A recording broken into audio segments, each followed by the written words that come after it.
Ibu bapak yang mencaci maki sesama muslim zalim. Ibu bapak yang mengambil hak orang zalim.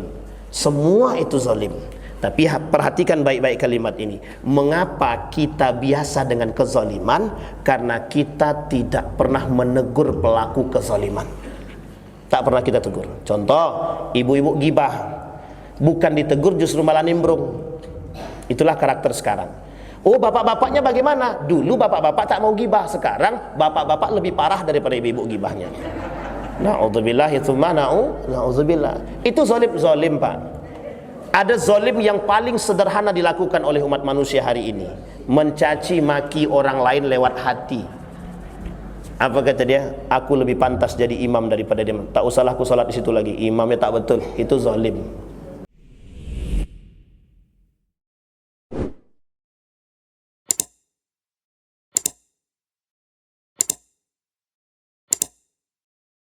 Yang keempat ni az-zulmu li ghairihi atau al-zulmu la yantahi. Kata Nabi, zalim yang tak ada habisnya. Zalim yang tidak ada habisnya itu apa? Manusia hari ini ya melakukan perbuatan zalim sesama manusia itu biasa. Mereka tidak merasa tidak punya salah. Bapak ibu bapak yang menggibah siapapun itu zalim. Ibu bapak yang mencaci maki sesama muslim zalim. Ibu bapak yang mengambil hak orang zalim. Semua itu zalim. Tapi perhatikan baik-baik kalimat ini. Mengapa kita biasa dengan kezaliman? Karena kita tidak pernah menegur pelaku kezaliman. Tak pernah kita tegur. Contoh, ibu-ibu gibah, bukan ditegur justru malah nimbrung. Itulah karakter sekarang. Oh, bapak-bapaknya bagaimana? Dulu bapak-bapak tak mau gibah, sekarang bapak-bapak lebih parah daripada ibu-ibu gibahnya. Na'udzubillah, na'udzubillah. Itu zalim, Pak.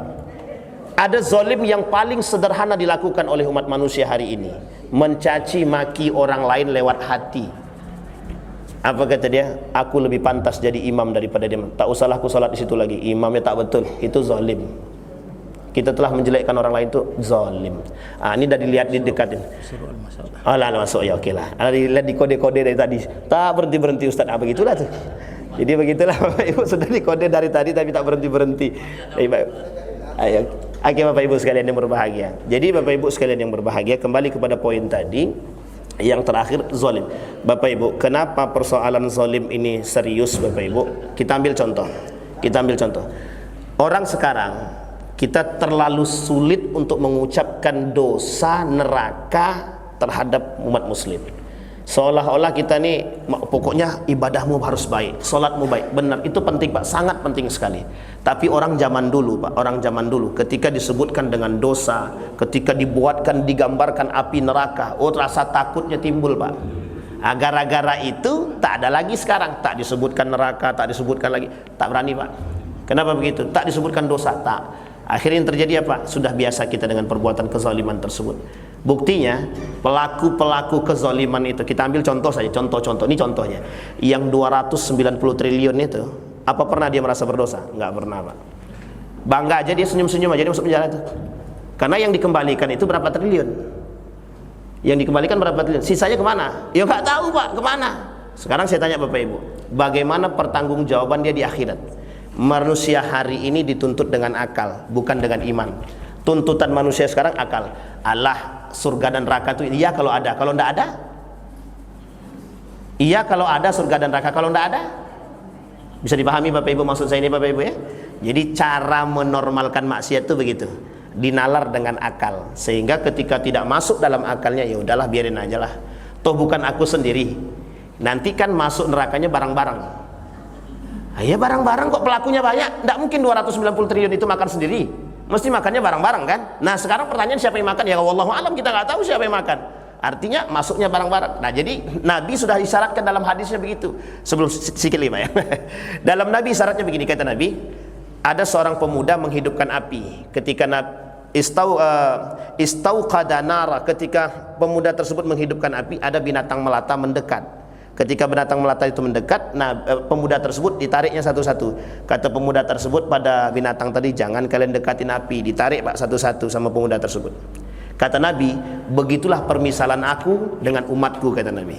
Permisalan Nabi dengan umatnya begitu. Aku kasih kalian jalan menuju surga, kalian pilih neraka, kata dia. Sudah aku tarik jangan ke neraka, kata Nabi, kalian ke neraka juga, kata Nabi. Sudah aku tarik kalian untuk jangan ke neraka, kalian tarik masuk juga ke neraka. Bayangkan tangan Nabi cuma dua. Nabi menarik sedikit demi sedikit, sementara yang menuju neraka itu banyak. Sampai hari ini neraka jadi permainan. Oi, perhatikan, di sini panas loh, tapi panasnya nggak seberapa. Ini buktinya kami masih bisa hidup.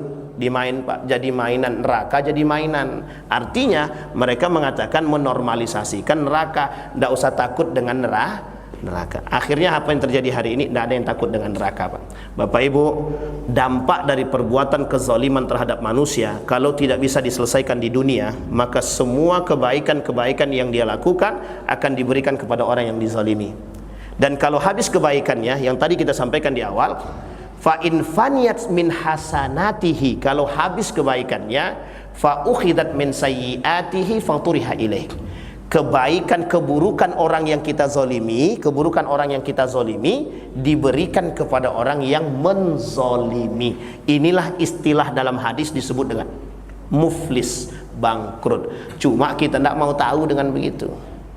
Nah, Bapak Ibu sekalian yang berbahagia, inilah yang disebut oleh Nabi sittatu asya'in tuhbitul a'mal. Dan perbuatan yang kita lakukan yang 4 tadi yang kita sampaikan tadi, kalau kita melakukan itu memang tidak menghapus secara keseluruhan.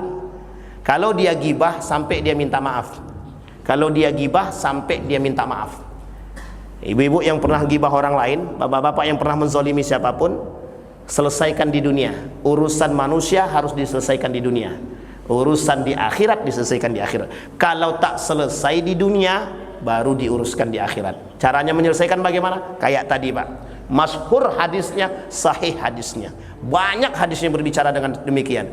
Kalau tak selesai di dunia, cara menyelesaikannya di akhirat. Bagaimana caranya? Diambil kebaikannya, diberikan kepada orang yang dizalimi. Kalau habis kebaikan yang menzalimi tadi, keburukan orang yang dizalimi diberikan kepada orang yang menzalimi. Mohon maaf, kebalik. Kebaikan orang yang menzolimi diberikan kepada orang yang dizolimi. Kalau habis keburukan orang yang dizolimi diberikan kepada orang yang menzolimi. Istilah cerita bangkrut dia. Nah, jadi Bapak Ibu sekalian yang berbahagia, saya hanya berharap kepada kita semua, jadilah orang yang tidak menormalisasikan kemaksiatan. Jadilah orang yang bisa memberikan benteng kepada siapapun. Dan terakhir sebelum saya tutup, Bapak Ibu, nasihat itu dalam agama itu nasihat untuk siapa? Untuk semuanya, Pak. Jadi kita nih wajib menasehati siapapun yang melakukan kezaliman, kemaksiatan, dosa. Wajib. Kalau kita tidak lakukan, kita dosa. Bisa dipahami Bapak Ibu? Timbulkan perhatian kita sesama muslim, karena sudah saatnya kita soleh bersama, bukan soleh sendiri-sendiri. Mudah-mudahan ada manfaat bagi kita semua.